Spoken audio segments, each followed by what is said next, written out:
falando aqui, inclusive, dos gêneros literários que vão ser abordados aqui, quais nós poderíamos dizer serem os principais gêneros literários da escritura?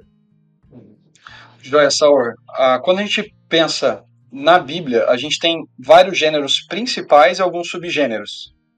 Então a gente pode falar da narrativa como um gênero, da poesia como um gênero. A gente tem dentro da poesia subgêneros como, por exemplo, hinos ou petições, que são salmos. Outro subgênero poético é a literatura de sabedoria. Então, quando você pega Provérbios, Eclesiastes, o próprio livro de Jó, que boa parte é poético, certo? Especialmente o miolo de Jó, você tem narrativa no início e no fim, mas grande parte dele é poético. A gente pensa também, por exemplo, nos evangelhos, que alguns autores vão comparar os evangelhos com as biografias greco-romanas e perceber semelhanças entre esse tipo literário, esse gênero literário. A gente tem as epístolas, né, que são as cartas, que têm um jeito próprio de serem lidas, e que tem características específicas das cartas daquela época também, das epístolas daquela época, né?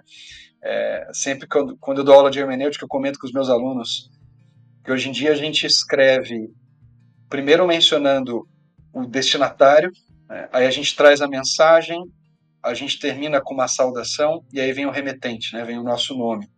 Mas quando a gente olha para a Epístola Bíblica, ela tem um jeito próprio, né? Porque ela começa com o remetente. Depois, ainda no início, se fala do destinatário e você tem as saudações já no início. Às vezes elas aparecem, muitas vezes, aliás, elas aparecem no final, né? Mas era uma maneira de se escrever cartas e epístolas no período greco-romano que vai ser espelhada dentro da literatura bíblica. Então, quando a gente fala, até mesmo, né, foi uma coisa muito legal que o Leland Ryken destaca nesse livro, que é o fato da gente chamar as escrituras de Bíblia, porque o termo grego Bíblia, ele é em si já um termo plural, certo? Ele é o plural de Biblion, que significa livro. Então, ao falar de Bíblia, a gente está falando de uma coleção de livros, né, de uma coleção de diversos tipos literários, uma antologia literária que comunica as verdades de Deus para nós. Então a gente precisa estar sensível a esses gêneros literários. Eu diria que esses são os principais. A gente também tem um gênero apocalíptico, né, que é um gênero bastante importante, que não aparece só em Apocalipse, né? A gente acha que o gênero apocalíptico está só no Novo Testamento, mas ele aparece também em Daniel, também aparece em Zacarias. Então você tem esse gênero literário aparecendo em outros trechos das Escrituras também. Excelente. Uma dúvida aqui, as profecias podem ser chamadas de gênero profético?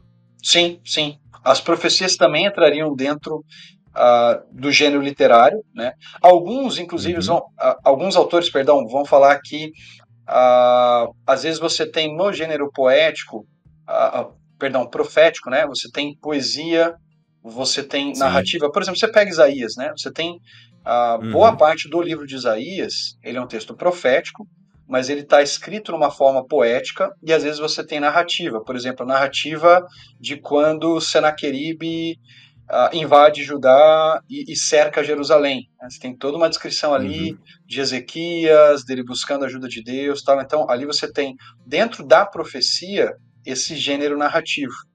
Ao mesmo tempo que você tem em Isaías a chamada canção da vinha, lá em Isaías capítulo 5, né, quando ele descreve o povo de Deus como uma vinha que não deu o seu fruto, né, e que nada mais resta senão o juízo sobre eles. E é muito legal, aqui de novo pensando na profecia como um gênero que liga, né, diversos gêneros, né, liga a narrativa, liga a poesia. Você tem inclusive um jogo de palavras ali, né? Quando Deus fala assim, olha, eu esperava do meu povo mishpat, né? Eu esperava do meu povo justiça, mas em vez de justiça veio mispah, veio derramamento de sangue, né? Eu esperava do meu povo tzedakah, que é retidão, mas em vez de ter retidão, eu acabei ouvindo tzedakah, que é o clamor, o grito daqueles que estavam sendo oprimidos. Então aqui a gente tem um jogo de palavras, né, com a assonância, mostrando atitudes inversas, né, aquilo que Deus esperava, mas a realidade que ele encontrou em Israel. Então, muito legal. Eu estava até pensando aqui na já dando uma palhinha aqui do comentário, né, que vai Olha sair em aí. maio, junho. Tem que falar, tem Mas que falar.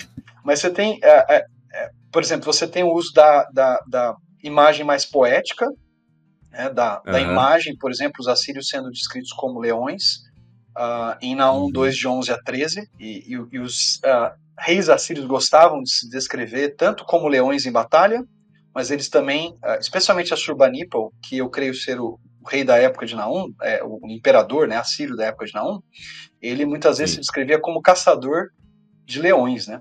Só que o caçador de leões se tornou o leão caçado, e aí você tem toda uma imagem usada aí para mostrar o que Deus vai fazer com os assírios. Ou em Naum capítulo 2, ali ainda, se eu não me engano, versículo 9, versículo 10, Naum usa da assonância para descrever a queda de Nínive. Ele vai falar assim, em hebraico Buká, Umavuká, Umavulaká, que a NVI traduziu muito bem como destruição, desolação, devastação. Né? Então, esse uso de assonância é muito comum do gênero poético. Então, dentro do gênero profético, às vezes a gente acaba encontrando essa combinação, né, de poesia, de narrativa, às vezes até mesmo de literatura de sabedoria. Você tem no livro de Amós aquele padrão, né, 3 mais 4, né, por 3 transgressões, ainda por mais uma, né, que é muito comum do gênero sapiencial, né, que está dentro aí Provérbios tem coisas assim, né? Tem, 6 exatamente. coisas Deus odeia, 7 ele detesta, se eu não me engano. 6 coisas abominam o Senhor, né? O Senhor abomina, e a 7ª a sua alma detesta. Ou, por exemplo, né, 3 coisas são grandiosas demais para mim, 4 que não consigo entender. Então você tem esse padrão, né? 3 e 4, ou 6 e 7. Então isso é muito comum no subgênero sapiencial, que está dentro do gênero poético e que aparece no gênero profético também no Antigo Testamento.